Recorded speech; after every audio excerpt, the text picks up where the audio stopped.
Are you an HVAC professional looking to set your business apart? Then the Leading HVAC Podcast is your go-to resource. I'm Kimon Hines, coach and trainer at SBE. And in this podcast, we'll share stories of success and struggle from leaders in the HVAC industry. You'll hear from experienced executives, managers, and innovators, providing you with the hard-earned insights from their journeys. These insights will equip you with the knowledge you need to navigate challenges and truly lead in the ever-evolving HVAC world. Welcome back to the Leading HVAC Podcast. I'm your host, Kimon Hines. I'm excited today. I have two guests with me. Now, I'm going to introduce them, but before we do, I say this all the time. You need to subscribe to this podcast on whatever platform you're watching this on or listening to. And I also believe that you'll get so much value that you won't be able to keep this to yourself. You need to share this with someone on your team, another contractor, someone else in the business that they can benefit from these leadership lessons. My guests today are Chris Davidson and Ben Lagrange from Blue Ridge Heating and Air. Chris and Ben, welcome to the podcast. Thank you. Come on. Thank you. Good to be here.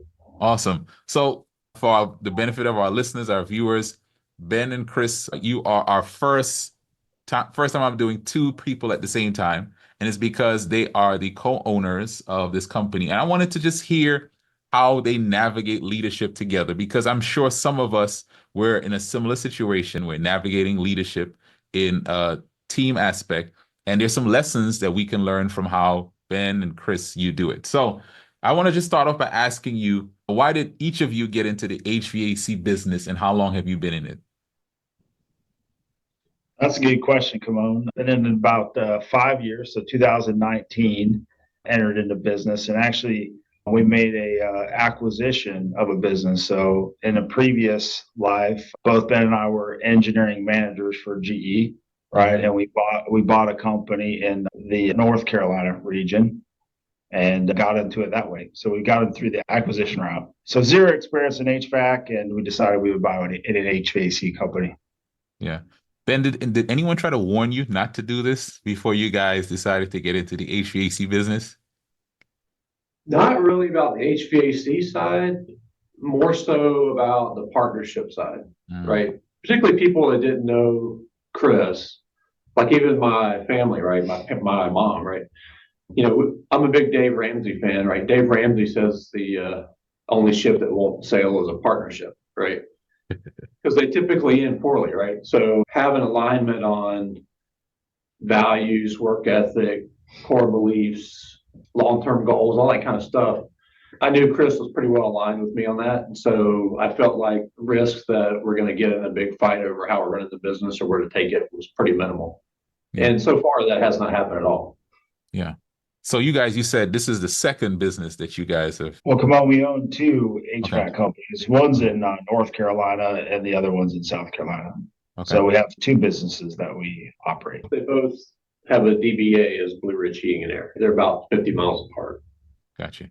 Now, there's a story before this, right?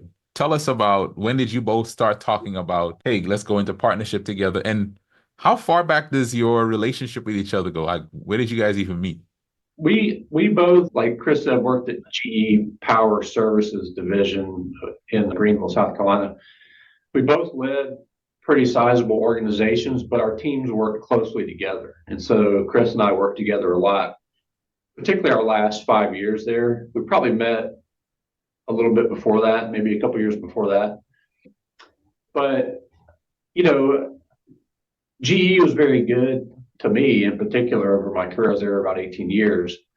But there's just a lot of things that are out of your hands when you work at a big company like that. And I won't go into all the details, but there was just some things that was making it very hard. You know, a lot of layoffs, me personally having to lay off a lot of people, sometimes over the phone in other cities, and just kind of heartbreaking stuff, right? And what was happening to the company itself at the time was kind of heartbreaking. So, you know, we made the decision to get out and kind of get something where we can control our own destiny. And, you know, when employees perform well, reward them like we feel like they should be rewarded.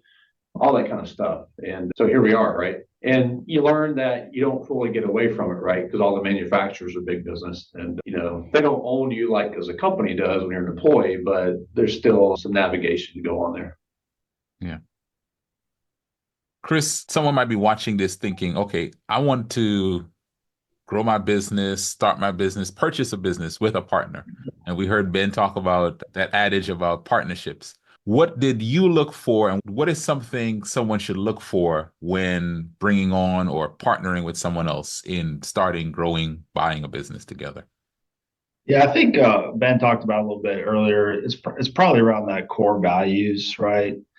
I mean, I'm also a big Dave Ramsey fan, right? So one of our company's core values is grow debt free, right? So, we've just really tried to align around the company values and try to stick to those, right? And then just have a lot of communication. It just takes working through problems, and there's always stuff that occurs, right? So you just got to have open, clear, direct communication. So that's somebody you'd want to look for, right? Somebody you can talk to, that can take feedback, right? Somebody that's open to improving, and then somebody that, works hard and you can trust, right? So those kind of things. Yeah. All right. So I'm going to say something that sometimes this is probably one of those elephants in the room when we talk about partnerships and leadership. Conflict in a partnership. How do you two navigate conflict or any sort of disagreements that may come up as both co-leaders? I guess I would say we just try to work through it, right? We talk about it, we bring it up. Sometimes you have to go get external coaching, like we've done with SBE, right? And experts in the industry to help us make decisions. So we may not always agree on that, but then we can try to bring some, folks in like yourself to help us kind of work through some of that. So many times we're having a discussion, we're just like, all right, well, what would SBE say, or what would Kimon say? And we just make that phone call to try to help us make that final decision, if that makes sense. Ben, I don't know if you wanted to add anything on that. I think there's a couple things, particularly if one of us is wanting to do something or has an idea about something that maybe the other one isn't on board with. We kind of step back and look at it. What's our ultimate goal here? Where are we going with this thing? And does what we're talking about fit into that, right? And, I'm one that I'll hear something out there in a podcast or see some other companies doing this or that, and I'll get the happy feet like, hey, we should go do that, right? And then I'll talk to Chris, and he'll be like, I don't think so. Like, we want to go here. And so we'll kind of bounce stuff around, and, we're respectful about it, right? But, we kind of, I think, hold each other accountable for staying disciplined about some things and making sure that we're staying on target and we're going where we want to go and not letting ourselves drift off, which is very easy to do. Yeah. Because there's so many things thrown at you, like the supply chain. It's constantly giving you more stuff to sell, right? Hey, why don't you go, push this product? And we're like, well, that's not where we want to go with our business, right? So, yeah, it's been pretty good. Yeah. A lot of times it's not what you say yes to, it's how many things you can say no to, right? To keep you on track. And that's the hard thing. You want to do all this cool stuff out there, but you gotta, really focus, right? So yeah. That's such a good point. So as you two have taken over two companies, you've done two acquisitions, there have been some, I'm sure, key things that you've done to grow, to keep these companies, to move them to get to the point where you want them to be. What are maybe some of the key things you've done with the companies you've acquired that have been successful? I would say, I guess in my opinion, is we really try to look for good folks, right? Good people, and then, how we can develop them and grow kind of their leadership skills. Because we're really limited by the people on our team, right? And their capabilities. So what do we have to do to help them become better and better leaders and better service techs, better installers, those kind of things. So that's really, I think, a key point to it. So, How about you, Ben? Is there anything you want to add on that? What's the key thing that you guys have done?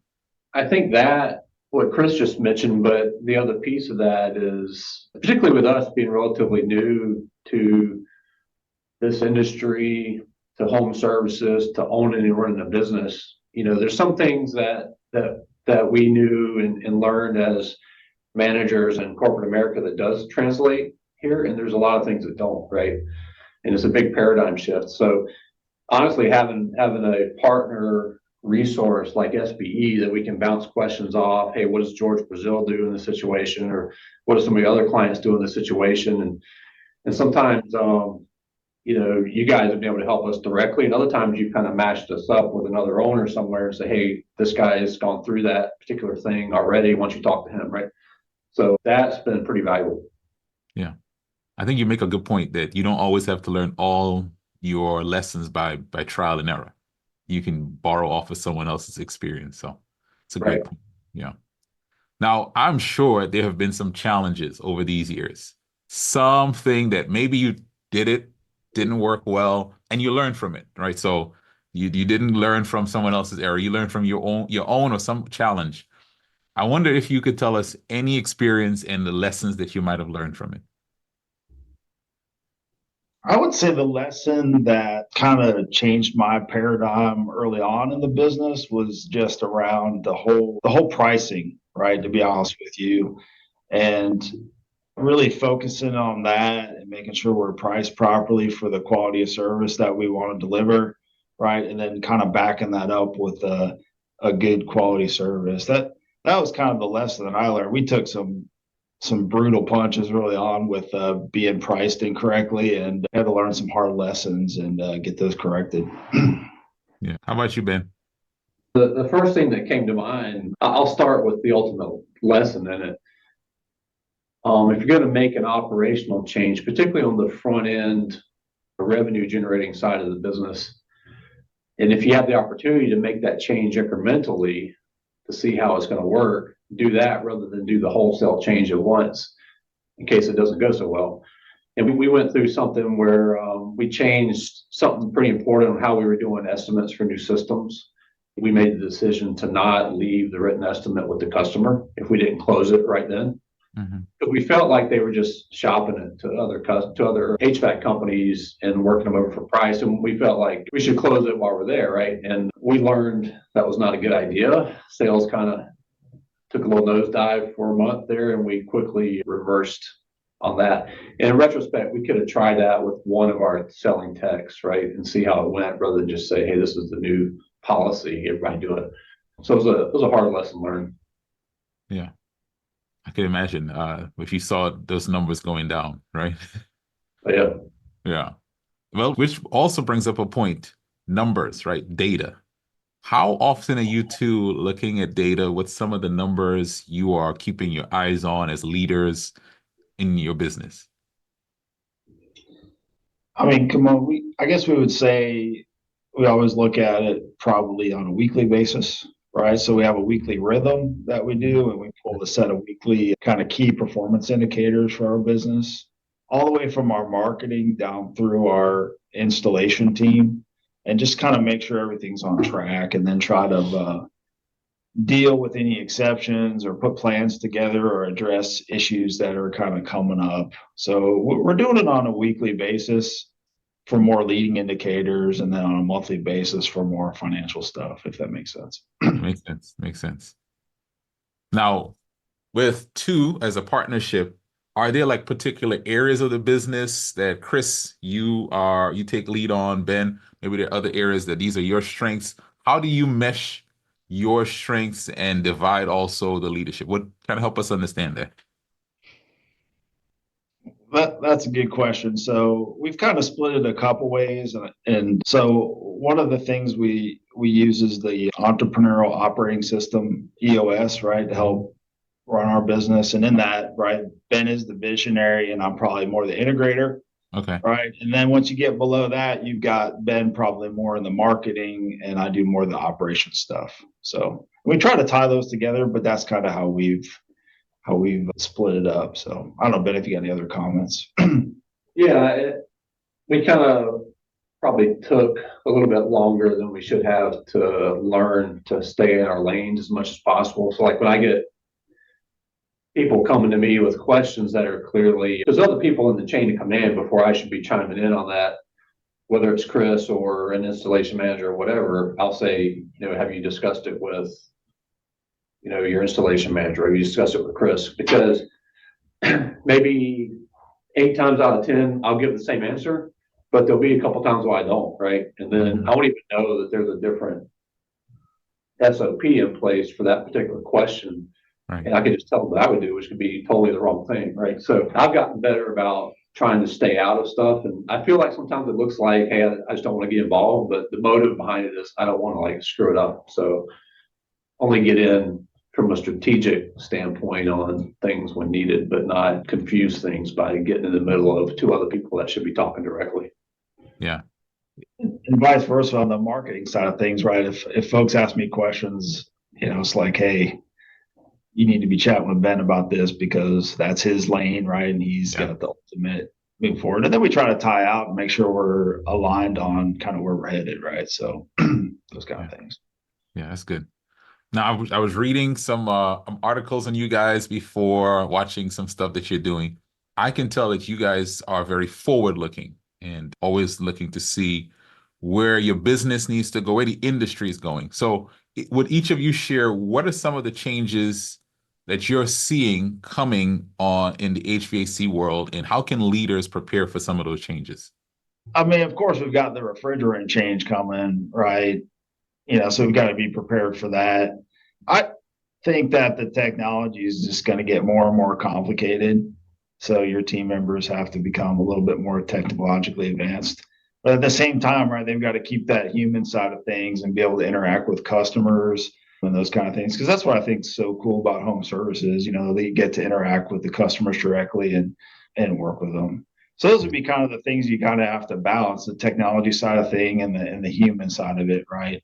Because you've got people out there, you got customers out there that you're in their homes, and you're trying to do a good job for them the best you can and keep them comfortable, right? And with their heating and air system. But at the same time, all these technical changes are coming, inverters and communicating systems and new refrigerants and those kind of things. And you got to keep your team up to speed on that stuff. So what are your thoughts, Ben? My mind kind of goes all over the place with that question. Like, one of the big differences in HVAC, particularly on the residential side, from where we came from in power generation, is the field installers and service and all that. From where we came from is all factory owned, factory trained. They're employees of the OEM, right? And some of that's changed a little bit over time, but this whole model for the industry is everyone's an independent dealer, right? I mean, you may be a dealer for a factory, but you don't work for the factory directly. And so the factory kind of depends on, they do what they can to motivate the dealers to train their team so they're not getting warranty calls and stuff that's installation issues. Mm-hmm. And to Chris's point, where the technology is going, that whole piece of it is going to become more important. And I think we're going to see more push from the factory side to get training, stay current with training, because there's two, especially with multiple refrigerants and things that are peculiar to one or the other. There's going to be more opportunity for people that aren't up to date to screw things up, right? Yeah. And kind of in that same space, you've got all this acquisition activity going on and these big private equity groups scooping up companies with an intent to squeeze a bunch of juice out of it and then resell it. And I'm kind of curious to see what happens when the second or third sale of these things happens, where these new owners think they're going to make their money, right? Because you have to do something, you have to make a step change in how things operate for that to keep happening. And so, for someone like us, that we're not like the Chuck in the truck size company, but we don't have all the resources that a private equity backed operation has, we're trying to still operate and provide the value of that type of operation while providing the personal interaction and engagement on the employee side and the customer side that a smaller company can do. Yeah. Such a good point, both of you. Just, there's a lot of changes. I guess that's one of the things that we can see is a change in the way our work is done and in the way the business and the industry is happening. And for those of us who are leaders, we definitely need to keep our fingers on the pulse and always, I love what you said, Chris, make sure that we are not just good on the technical side, but also on the people side, making sure that our those who are going into homes know how to have the best conversations and and service those customers. Now, it was curious as you were talking earlier, Chris, and you were saying all the technical stuff. Sounded like you're a tech now. You can run some calls. How much of the technical side of this stuff have either of you gotten into? This is just a curious question I have. Inherently, I think we're both technical, right? So, if needed, we can run calls, spend a lot of time understanding like how the equipment works and, the best system integration that we can help customers with, right? So they can get them, I guess, the maximum value out of their dollar, right? That's probably where we've spent a lot of time looking at configurations and those kind of things to help customers get the best bang for the buck. But yeah, absolutely. We can, I can use a voltmeter if needed and a set of gauges if we have to. Right. So, but usually when it comes to that case, there's a lot more folks out in the organization that are better technicians than I am. Right. So yeah. Just enough to be dangerous, I guess, to answer your question. Absolutely. Ben and Chris, if I see you all run into calls, that means, that we're very busy right now in Blue Ridge Heating in here. Yeah. So I want to end with what we call rapid fire questions. And it's something I ask and you answer in 30 seconds or less. So I'm going to ask, and either of you, I love both of you to answer it 30 seconds or less. So let me know when you're ready. Whenever you're ready. All right. What's the best business book that you've read? Buy Back Your Time. How about you, Ben? I like that one. The other one I've read recently is The Dichotomy of Leadership. Okay. I'm going to check out both of them, but the title of the first one, Buy Back Your Time, definitely gets me. What's one thing each of you want to be better at as a leader in the next year? I want to be better at delegating. Yeah, we're both on a mission to delegate. I think the thing I need to do better at is being more clear with the person I'm delegating to what the ultimate goal is and not just be focused on the task. Ben, we can go down that road for a while, right? Because I'm sure a lot of leaders on here who are watching this, listening to this, that's our struggle. We want to delegate, but we kind of pull some of the stuff back because we want it done a certain way. And so that is definitely something that a lot of us need to work on in the next year. All right, how about this one? What do each of you do to de-stress and to enjoy life? I like to spend time with my wife and children, but probably the after work de-stressor would be CrossFit. I like CrossFit. Nice.